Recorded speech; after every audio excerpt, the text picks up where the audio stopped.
a new form of light. In the end, I'll find you there. And in times like mine, lost in life, it's certain there.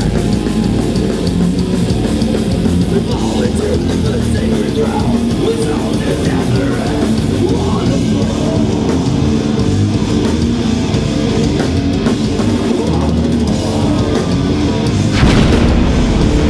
Well, it's definitely different than 20 years ago, because 20 years ago it was just being spawned. So everything changes, you know, and back then it was more unique and fresh. There was only a few bands doing it, you know, and now there's multitudes of bands everywhere in Florida in general, just the whole state.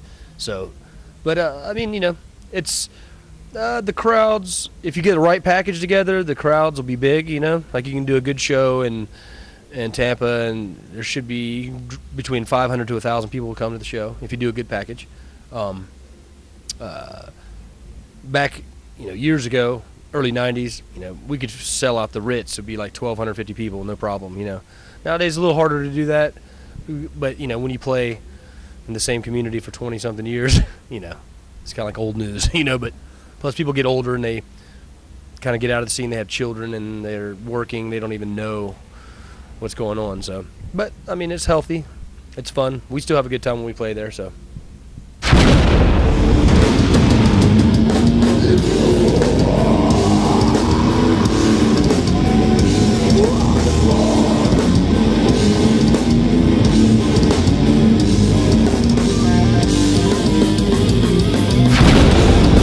well, I enjoy playing music in general, just music in it as a thing, but this is what we do. We play death metal, and don't see any time, you know, I don't see a future of quitting soon unless they say no more tours, you know, unless we're told no more, you know. But no, there's, you know, we're noticing too, our tours, there's young kids, there's like 14-year-old kids in our shows, so there's a whole new generation being bred.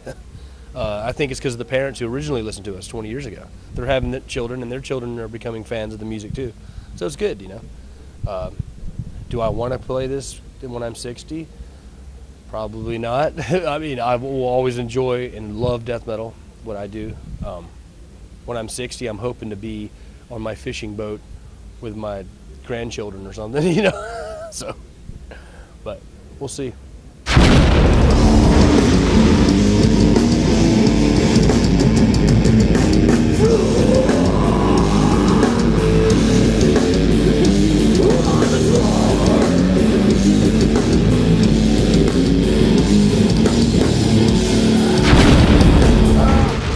Blues a lot, you know. I play a little bit at home, you know, for fun, and I'm getting ready to get a resonator guitar, which is a slide. You know, a lot of blues musicians back in the 20s and 40s used a resonator for doing slide stuff. So I'm hoping maybe to get more into this. I like a lot of blues, so, and I love rock, you know, classic rock stuff. So, but I tinker around with it. Like, you know, when it's like, okay, Obituary, we're not going to tour anymore, and just in Tampa maybe, like at a little bar. Get some free beers and jam for people, you know. I could see doing that one day, you know. More mellow, laid back. You can go home and sleep in your bed that night instead of being on a tour bus, driving around to different cities every day, you know. So, yeah, we all have children, so it'd be more, that would be better for a family situation too, you know. And we have children.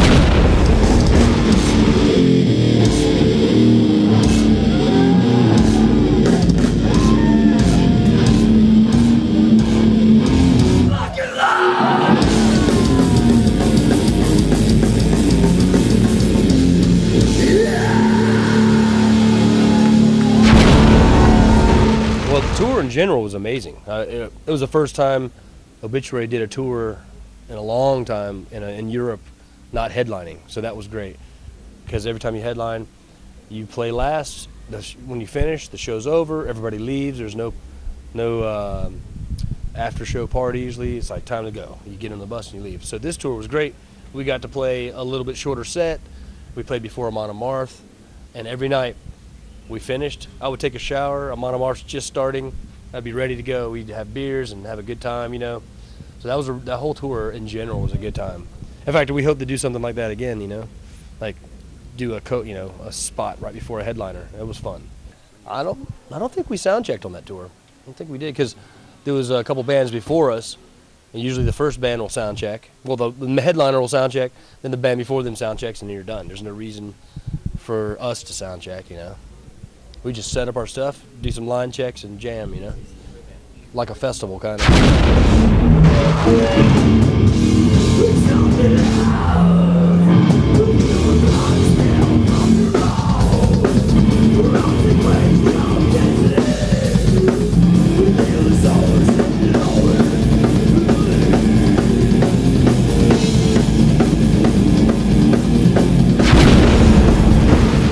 Ancient Chinese secret.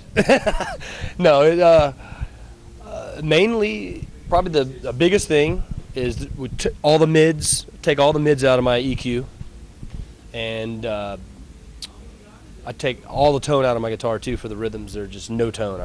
Most guitars are real bright, crispy. I turn it off, especially with the Stratocaster. I use a Strat, and they're more bright sounding naturally, so I turn the tone all the way off. And I have a Rat distortion. I crank that for the overdrive distortion sound.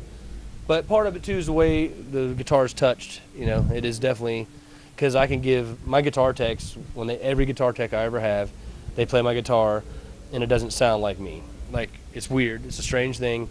In fact, the guy Gus, who's touring with us now, every time he'll be up there line checking my guitar, I'll come walking up, he goes, "Here, get this away from me," because he makes it sounds different, you know. But the second I touch it, there's a certain way you touch the guitar, and it does make a difference. It's weird. I don't know why. It's like that with a lot of guitar players, you know, like Richie Blackmore, the way he plays, the way his sound is because the way he touches his guitar, you know. Like Randy Rhoads, the same thing, you know. It's like.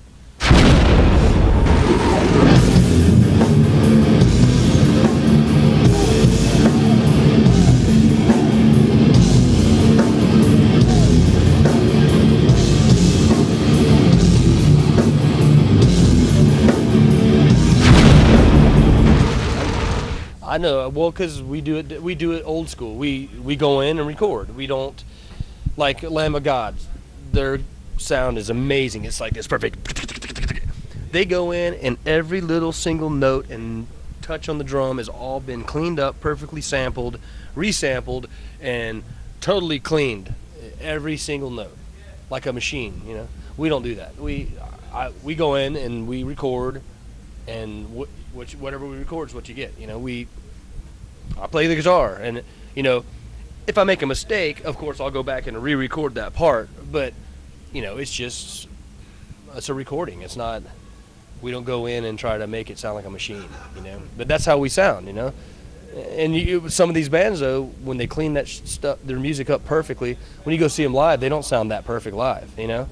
And we don't try to do that. We try to, whatever you hear on stage is what you're going to get on our album. We try to emulate our sound, you know, and not, you know, it's too machine-like to me, you know.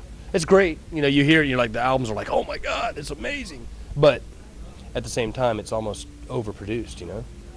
And they will, like I said too, they go in and resample all the toms and the kicks and the snare. I mean, we've done sampling on the kicks before in the past, and you can hear it's like clicky, and but when you do it, you can go in and literally, you can move the stuff around to where each note's perfectly on the beat, you know, and to where it sounds like a drum machine. It's hard to even tell if it's not a drum machine, except for the cymbals, you know, they sound natural compared to a drum machine, but it's kind of fake.